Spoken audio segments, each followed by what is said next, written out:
Doc Loves the Kids, a local Kitsap County nonprofit organization established in 2015, whose mission is to provide activities, programs, and community support for at-risk youth. They put the U in community. Doc Loves the Kids.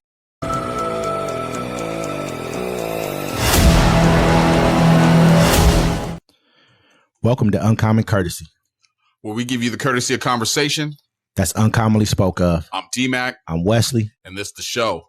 Don't forget to like, comment, and subscribe, ladies and gentlemen. Don't forget to catch us every Friday, 7 p.m. on the Friday Fix, and every Sunday at 1 p.m. on the Sunday Town Hall.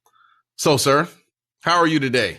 I'm good today, man. I'm good. You know, it's been a great day, you know what I mean, all around, but it's normally a pretty messed up day in the news because we do have a president who is pretty much whimsical, and every other day he got something crazy to say or does some other crazy stuff, and today was no different.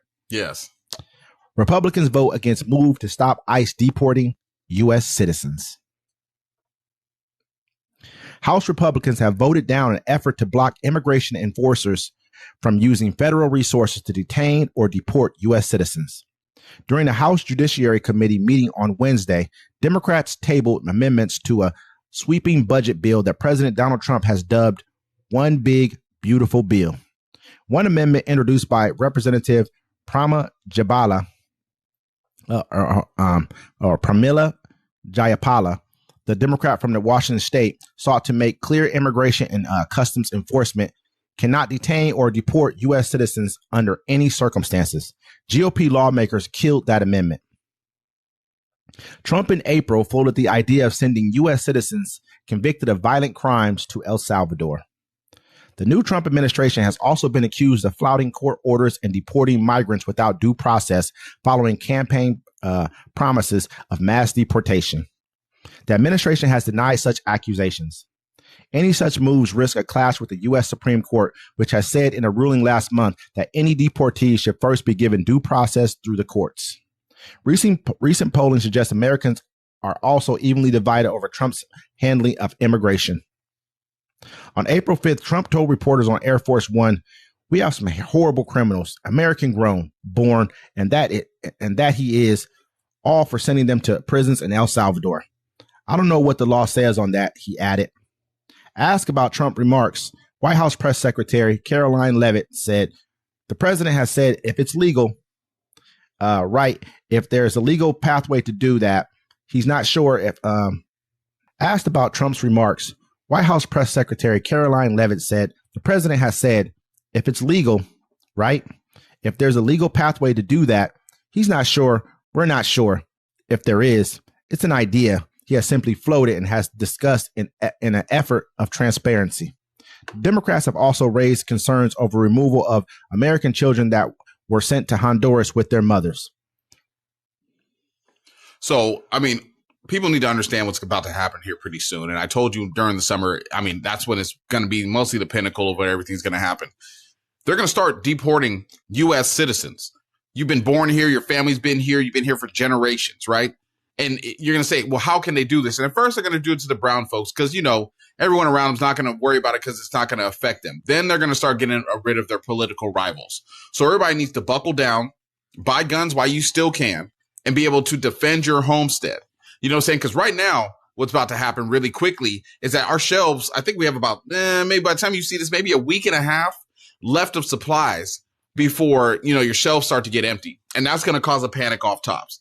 And then, you know, but when they start trying to deport U.S. citizens, that's basically they can just pick whoever they want. We've already kind of discussed this before. We told you guys it was going to come to this. We've been very critical of the administration talking about deporting United States citizens. This is what I personally feel. I'm not sure if you feel the same way, but I personally feel is they understood that getting rid of immigrants, when he came out and said they are, poisoning the blood of America, we know what that means, correct? He comes out and saying they're eating the cat, they're eating the dogs. That's Haitians, Latinos. We knew who he was talking about. He was able to get rid of them because legally under the law, they're not citizens of the United States. Now he's like, okay, how do I get rid of the people who look like me being a black man? How do you get rid of those people? Because legally, they're all citizens. They were born here. They've lived here their entire lives. We don't even know where they're really from. In reality, Some of them come from Africa. Some of them may come from here. We don't know. How do we get rid of those people? Oh, I know. Why don't we make a law that says if they're extreme criminals, we can ship them out the country too? And what have they done the entire time in the history of this country when it comes to the penal system? Over-policed black people. Well, they created the entire time. They created the whole felony system to give black people felonies so they wouldn't be able to vote. That's where the felony system comes from. You know what I'm saying? Actually, fun fact, folks, the Aryan Brotherhood was created actually in prison because there were so many black people in jail that when they actually had to lock up a white dude, there wasn't enough of them in there. So they created the Aryan Brotherhood to actually protect themselves because the black folks were over-policed. Over-policed. I mean, people say that we're, you guys are more violent, you commit more crimes. No, we're just over-policed. That's just a fact. Hey, brother, we learn from the best. I mean, no, it's a fact that our communities are well over-policed. We've talked about this. When you look at the fentanyl crisis, see all the deaths happening in your neighborhoods of your people, that means that's a lot of crime. Just the deaths itself, not crime, but you think that's the first time these people has bought drugs? That's a crime. Selling the drugs, that's a crime. Getting the money to buy the drugs, probably committing a lot of crimes in the process of that. Well, those are all crimes. That's why they changed all the laws, remember? Because like when the heroin and fentanyl crisis started happening, they realized that they had to give Tommy the same time they're giving Tyrone. I remember meeting people and they're like, look, my brother just went to jail for 5 years because he had 2 pills on him. I'm like, well, that's what they would hit us with. And so that's why they were trying to revamp the whole system because it showed how they affected them. But I mean, back to the topic, people are going to start disappearing because they're going to figure out a way to do it. They've already started doing it. They've got these little kids. They're talking about a case of a 2-year-old girl who's basically, she had cancer and they kicked her out. She's an American citizen. Her mother was not. So they reported the mother saying, hey, you want to leave your kid here? Who are you going to leave the kid with? They know that. Why? I mean, if the mother had not committed a crime other than being in this country, and we know that that's just a civil crime, that's not like a criminal crime. We all know that. But if you're starting to deport people who are here legally, you're already talking about it. You're not willing to pass measures that say you will not do that.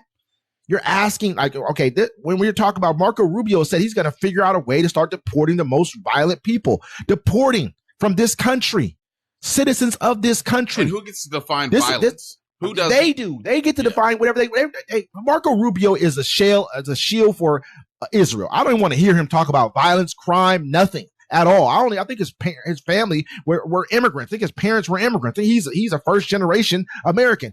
Who is he to talk about deporting anyone from this country? It's crazy to me to listen to you guys talk about this, and half you people are, hey, yeah, that's a good idea. You know what, man? You guys never cared about America to begin with. We knew that. We knew that a long time ago when you ran in the Capitol. We knew that when you talked about when you talked about Colin Kaepernick. We knew that for many generations. The civil rights movement, since slavery, we knew this for a very long time. Wes, they actually came out with a report where they said a lot of people that voted for him actually expected him to break the Constitution and break laws and do whatever because that's what they wanted. They wanted authoritarian style government. It all happened as soon as Obama became president. These people looked at this country and said, it's no longer our country anymore. We have to make a new one. And that's exactly what they're doing now. And a lot of lives are going to be at risk. First, a lot of you are going to starve. You're going to lose your money because in about a week or two, you're about to feel the effects. Absolutely. Really, really bad. Really bad. Look what just happened in Arkansas. We just told you guys, hey, we're not helping your state out. And Arkansas is one of the poorest states in the country. I mean, most of it is like that state's completely basically a red state. Up and down the line, that vote's Republican. I mean, as far as the presidential election goes, that's an easy Republican W every single time.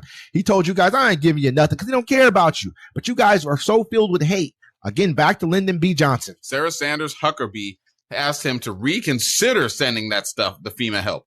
No one's getting FEMA. They're actually taking one of the FEMA bases and doing something. It's like an underground base. They're doing something with it. And they asked them, hey, what are you guys redoing with this? And they said it's confidential. Wasn't it 40 people died? 40 people. Now, I mean, that sounds like, that's not from a tornado, bruh. From a tornado. We don't hear about that kind of stuff happening from tornadoes. And that's like 100 and something tornadoes. Think about how many people were injured and they're still injured. How many homes had to be destroyed to kill 40 people in a tornado? You know what I mean? Like but it was multiple tornadoes. It wasn't just one. We've had like, I think 100 and something tornadoes in a short period of time in our country. But you're telling our people, no, you won't help them out. So what do we think is happening with our country, man? We talk about losing our country. We're losing our country to the sycophants, the weirdos, and the dummies of this country. The ones who you only want to ever listen to talk. The country is lost. We're all just sitting here pretending like it's going to be okay in 4 years, but it's not.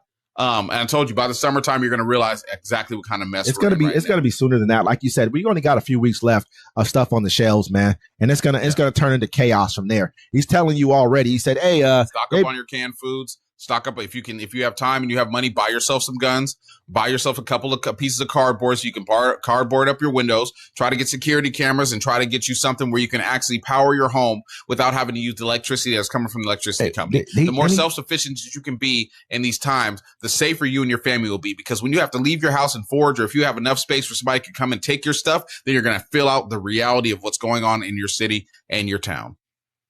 Absolutely. And he also told you already that instead of buying $30, you might only be able to get $2 this year because the prices will be high and there may not be the inventory on the shelves. They were saying even the 4th of July celebration is about to be bad, you know?